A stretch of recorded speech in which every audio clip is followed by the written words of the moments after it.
Now, Prince Harry has resigned from his charity, Sendbale, following reports of infighting. It's understood the charity, which was founded to help people in West Africa suffering from HIV or AIDS, is now the subject of a charity commission investigation. Well, joining us now is our royal correspondent, Cameron Walker. Cameron, what has happened here? I mean, it's a complete mess, Ellie, to be perfectly honest. This is one of the few patronages Prince Harry retained when Queen Elizabeth stripped him of all his royal ones when he stood back as a working royal. So it's not a decision he would have taken lightly. It appears to be what I would describe as a boardroom battle. So the Board of Trustees do not like the direction the new chairman, Dr. Chanduka, is going with the charity. She wants to focus fundraising efforts in Africa. If you remember, Prince Harry plays in a polo match every year in the United States and raises money for Sendbale in California. It looks like the chairman doesn't particularly want to do that. But the infighting has got so severe that the chairman has now taken out a court injunction, so the trustees can't get rid of her. And she's also now reported the Board of Trustees to the Charity Commission. So all of them have resigned in protest, one of which is Prince Harry's very close friends, Mark Dyer, by the way. But now we've got the situation where Prince Harry himself and Prince Ciso have resigned as patrons and have released a very strongly worded statement overnight. And they say nearly 20 years ago we founded Sendbale in honour of our mothers. Sendbale means forget-me-not in Sesotho, the local language, and it's what we always promised the young people we served through the charity. Today is no different, and with heavy hearts we have resigned from our roles as patrons of the organisation until further notice, in support and in solidarity with the Board of Trustees. It is devastating that the relationship between the charity's trustees and the chair has broken down beyond repair, creating an untenable situation. But Dr. Chanduka, the chairman, has also released a statement absolutely attacking Prince Harry in particular, very strong words. And she says, "Everything I do at Sendbale is in pursuit of the integrity of the organisation, its mission and the young people we serve. My actions are guided by the principles of fairness and equal treatment." But then she goes on to say, accuse Prince Harry of playing the victim card and using the very press that they, i.e. Prince Harry, disdain to harm people who have the courage to challenge their conduct. So where are we up to now? Well, the Charity Commission has received a report from the chairman. They will obviously look into it. We don't know what findings they are going to make. But I think it's an incredibly serious situation where you have two royal patrons resign and siding with the board over the direction that the chair has decided to take. So it's a really awkward situation, and Prince Harry obviously... Let's face it, I mean, this would not have been an easy decision for him. It's not as if it's just any sort of charity he's got no connection with. No, absolutely not. He founded it in 2006 off the back of his gap year there in 2004, where he spent time with a number of young people suffering with HIV and AIDS, of course, continuing the legacy of his late mother, Princess Diana. And as I said, Eamon, he doesn't have many patronages left because he gave all of them up when he stood back as a working royal. So it clearly shows how seriously Prince Harry is taking this situation. Yeah, and how everybody's taking it so seriously. I would have thought the Board of Trustees would have always had the trump card in something like this, but this lady obviously thinks otherwise. Well, they asked her to resign and she refused. So then it looks like they were going to try and push her out. But before they could push her out, she took out a High Court injunction preventing them from doing so. So they have resigned in protest. So we don't know the exact cause of the infighting, but the Times seems to be reporting a pretty good guess. Yeah. Very messy, isn't it? A shocking twist in the royal saga. Prince Harry, once known for his confidence and defiance, now finds himself in what insiders describe as a complete mess. After months of turmoil, emotional strain, and fractured relationships, the Duke of Sussex has reportedly made a very hard decision that could reshape his future and the future of the monarchy itself. It began quietly, with whispers from royal insiders that Harry was struggling behind closed doors. The pressures of public scrutiny, ongoing family tension, and the relentless media spotlight have reportedly taken their toll. Those close to him say he's been trapped between loyalty and regret, caught in a storm of his own making. Then came the move no one saw coming. Sources claim Harry has made a major personal and professional decision, one that could distance him even further from both the royal family and his past commitments. It's described as a move born not from strategy, but from desperation and confusion. The once confident prince now stands at a crossroads, uncertain, conflicted, and increasingly isolated. Behind the headlines, The emotional weight is crushing. Friends reveal a man who is exhausted by the constant backlash, a man who feels betrayed by both the institution he left and the public he once inspired. And what has happened here? I mean, chaos. Yesterday, Prince Harry, in solidarity with his co-founder and the entire board of trustees, quit this charity that he built around the memory of his mother.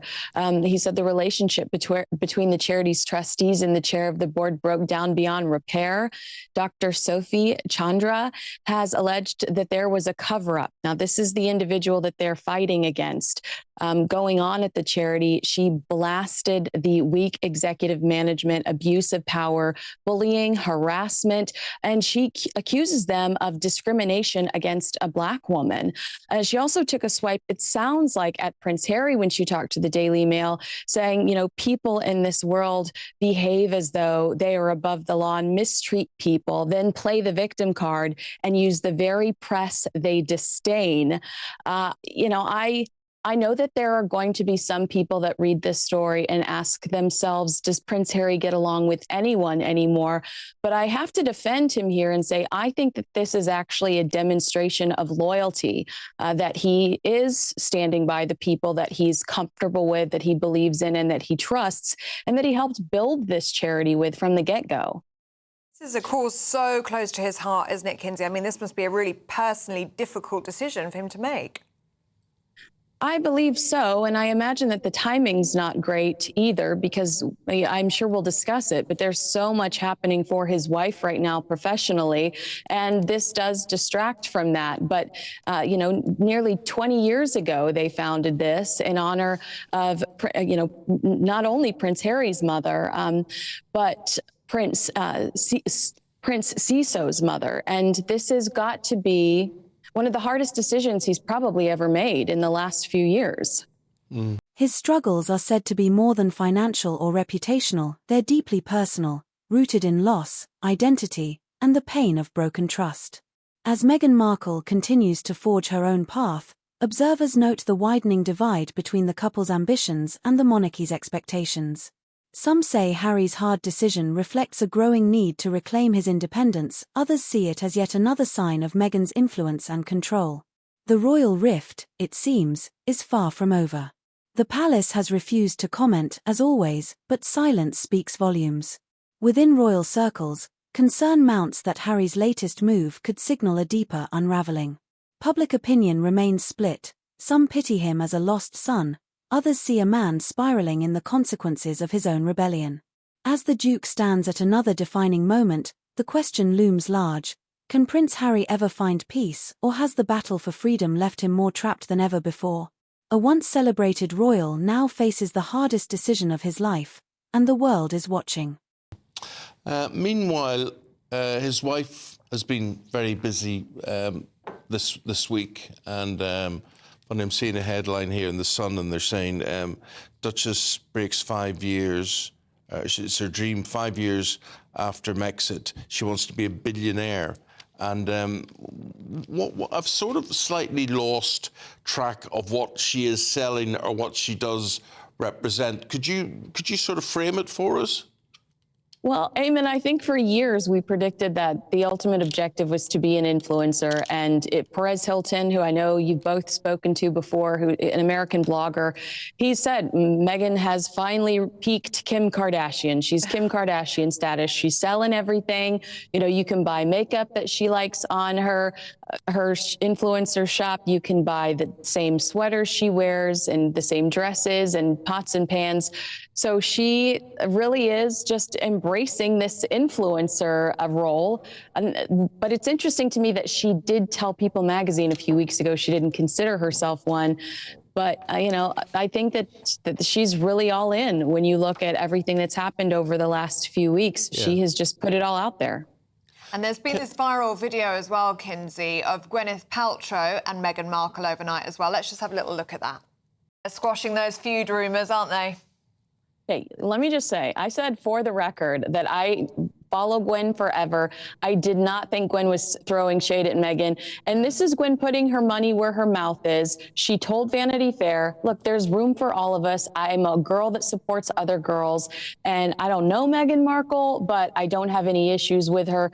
And that's what we saw there. I mean, I might not be a fan, but I appreciate the fact that Gwyneth stood true to herself and shut down those silly rumors, because I thought that they were ridiculous too. Yeah, but who would Meghan's audience be for buying what she has? I mean, I noticed when we were talking about it, we were putting up a dress at over £1,000 and a handbag at £700 and whatever. That seems to be a pretty exclusive market. I completely agree with you. These are not the types of things that I would pursue.